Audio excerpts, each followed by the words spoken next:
So I kind of want to talk about digital experience platforms. I'm going to talk a little bit about technology and maybe definitions, right? Because in this industry, we just can't agree on what things mean. And so one thing I wanted to ask you is some people argue that there's not even a legit marketplace for a digital experience platform. How would you define what a digital experience platform means?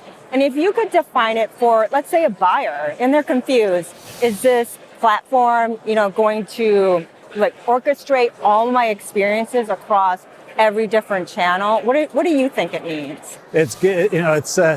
Again, it's a hard one. So absolutely, there is a need, and I think digital experience platforms is a thing. It's a concept. But the second part that you asked about, who buys it, that's where I think it goes a little bit different. So I think a digital experience platform in the web, in the cloud service world, it is not one thing. It's a collection of things that have to work together. So think of it as like if you think of it like a recipe for fine cuisine, right? It's how all the parts come together to create a great meal.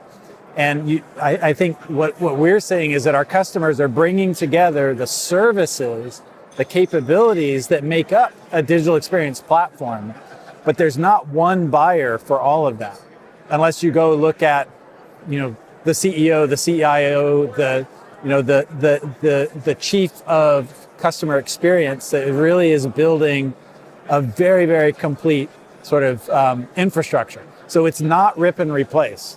That's very much what we're seeing and hearing from customers, is that we need to bring in the right services, the right applications, and build a roadmap that gives us a modern platform with the applications on top that the business can run with. So digital experience platform is absolutely real, and our customers are asking us for it, but it's a roadmap. It's a product itself.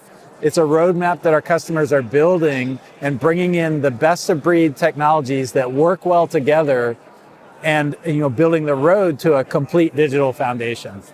So you kind of mentioned applications and services, right? And that, I think, is a major tenet of what we're seeing with digital experience platforms. In your mind, is there a real difference between your integration, let's say your integration products? And some people define a digital experience platform as the integration layer between all the different applications and programs that are running across all the different channels. Do you think there's a difference between the two? I do think there's a difference because an integration service, if you will, is one of those elements of the digital experience platform. Because integration services, especially application to application integration, take an API, take another API, you hook them together, you configure how information should flow. That's just one element of integration. That's moving data from one place to another, or capturing events and moving those events to another place so they can be processed. It's also UX integration. So it's multiple layers of approach to integration, because it's not just about moving data, it's about helping business users work through a business workflow. So I think it really is about, the integration components are an important element or service within the digital experience platform.